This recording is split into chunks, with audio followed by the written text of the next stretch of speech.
Imagine in just one moment, everything around you turns into chaos. Water rising, winds destroying everything, and your entire city sinking. The place, New Orleans. The time, August 2005. The event, a hurricane named Katrina. But this wasn't just a storm. It was a disaster that exposed America to the world. Hurricane Katrina formed in the Gulf of Mexico, a region known for its warm waters that can fuel the development of powerful storms. The conditions were just right for Katrina to grow from a tropical depression into a full-blown hurricane. The warm sea surface temperatures, combined with favorable atmospheric conditions, allowed the storm to rapidly intensify. It was unbelievably powerful, winds reaching up to 280 kilometers per hour or 175 miles per hour. These wind speeds are comparable to those of a Category 5 hurricane, the highest classification on the Saffir-Simpson hurricane wind scale. The sheer force of the winds was enough to cause catastrophic damage to anything in its path. Trees were uprooted, power lines were downed, and buildings were severely damaged or completely destroyed. The power of Katrina's winds was a testament to the destructive potential of nature's fury. On August 29th, it slammed into the US coast with full force. The storm made landfall near Buras, Louisiana, bringing with it a massive storm surge that inundated coastal areas. The combination of high winds and storm surge created a deadly scenario for residents in the affected regions. The impact was felt across multiple states, including Louisiana, Mississippi, and Alabama. The storm surge, which reached heights of up to 28 feet in some areas, caused widespread flooding and devastation.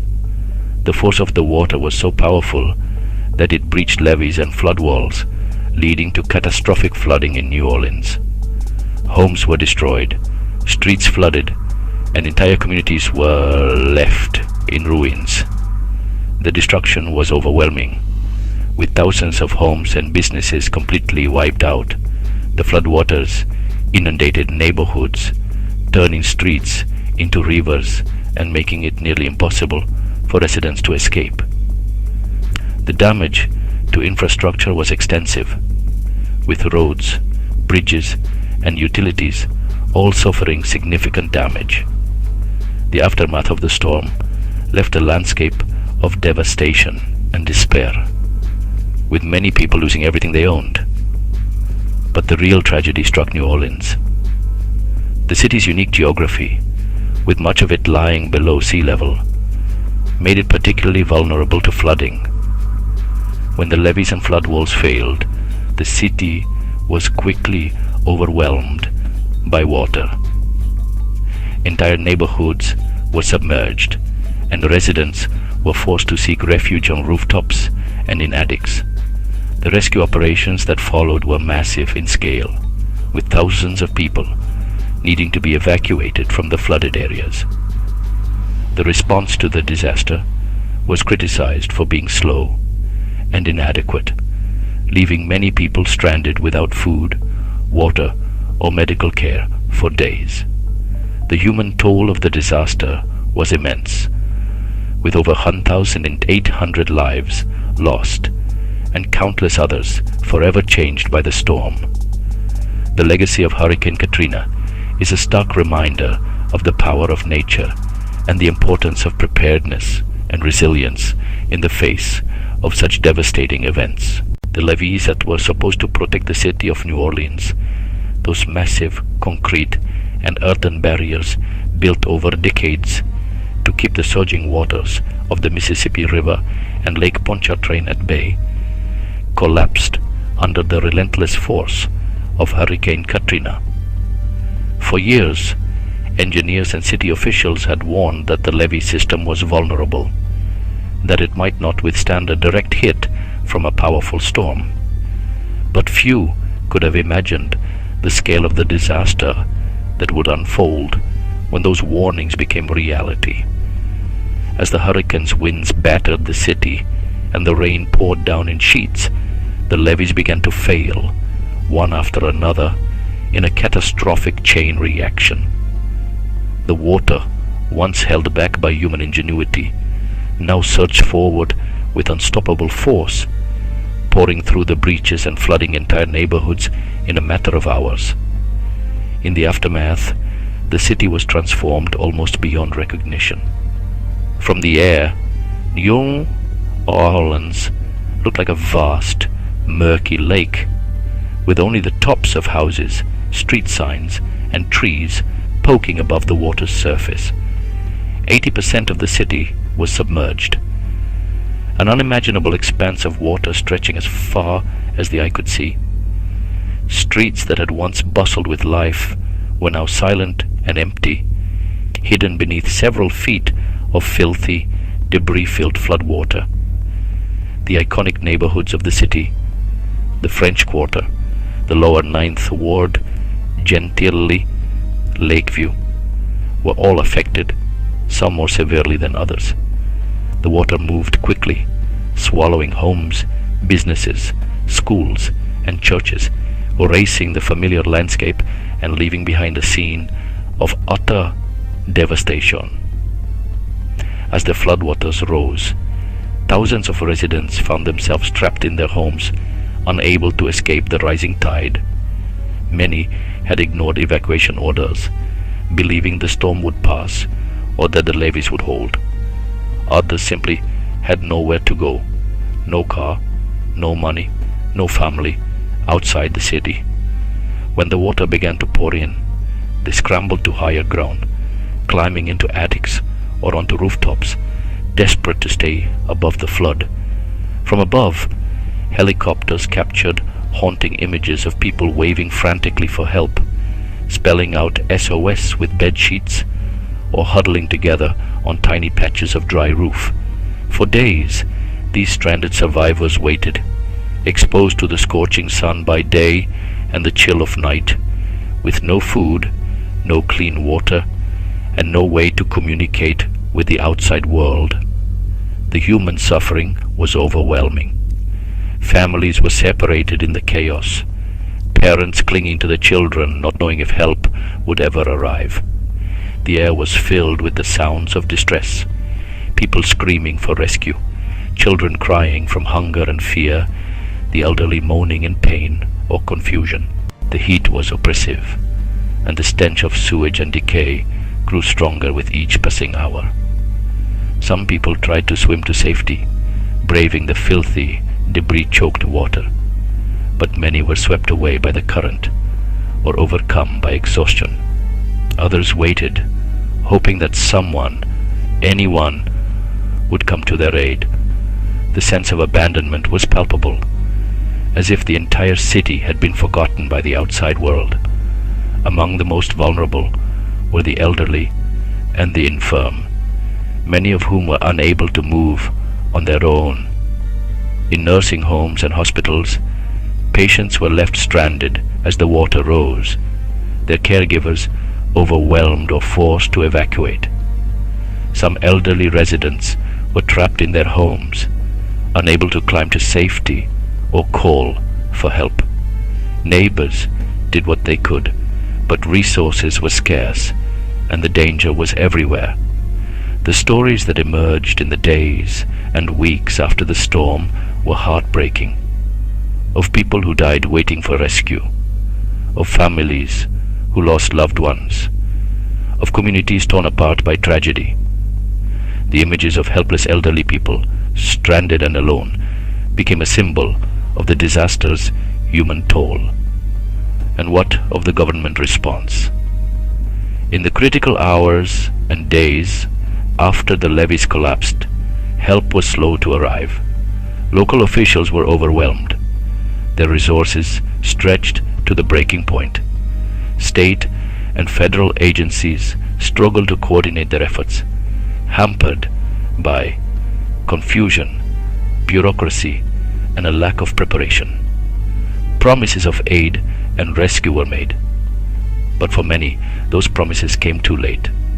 The images broadcast around the world of desperate people waiting for help, of empty streets and abandoned neighborhoods, became a damning indictment of the government's failure to protect its citizens in their hour of greatest need.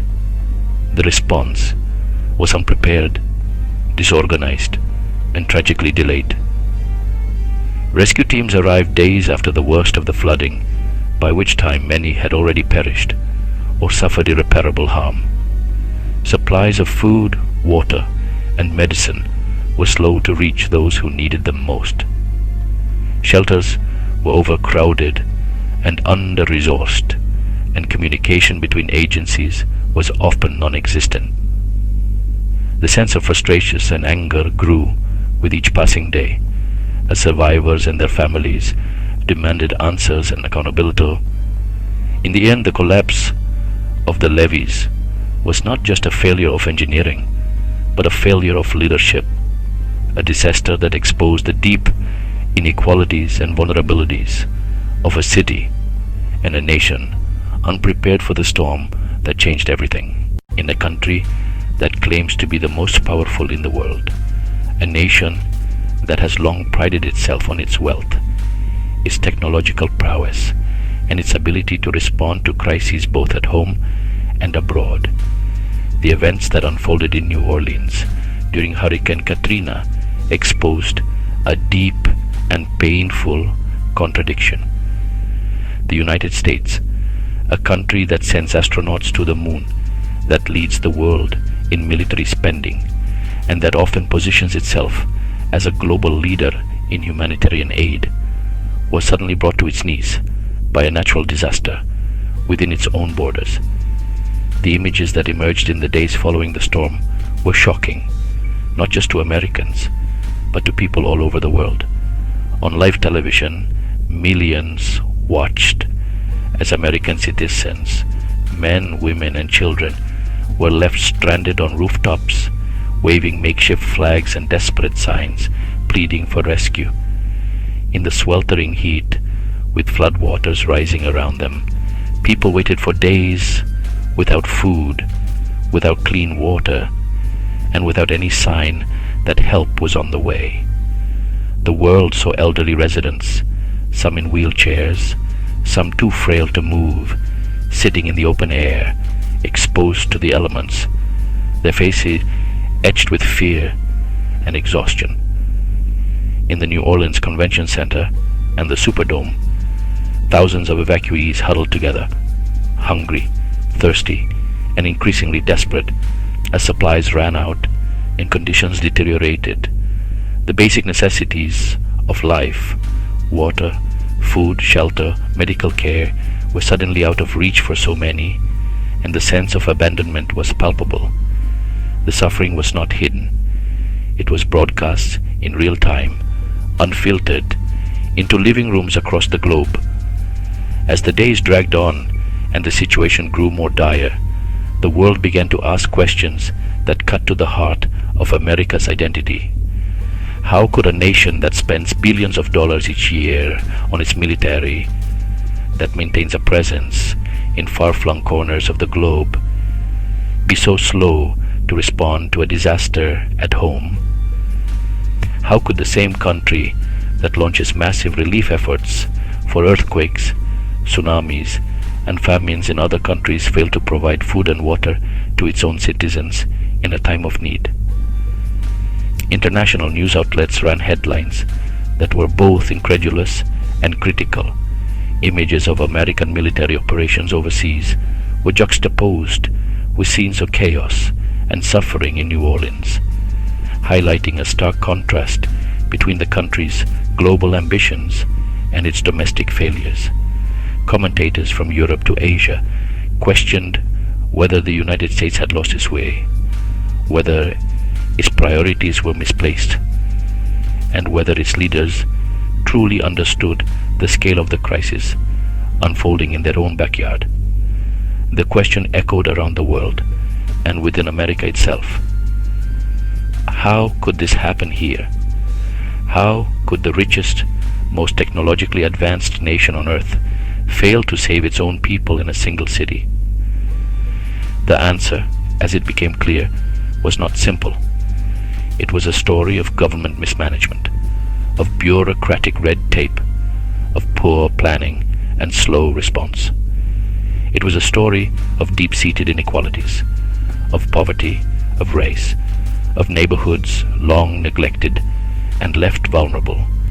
It was a story of a city whose levees had been underfunded and whose residents had been warned but not protected.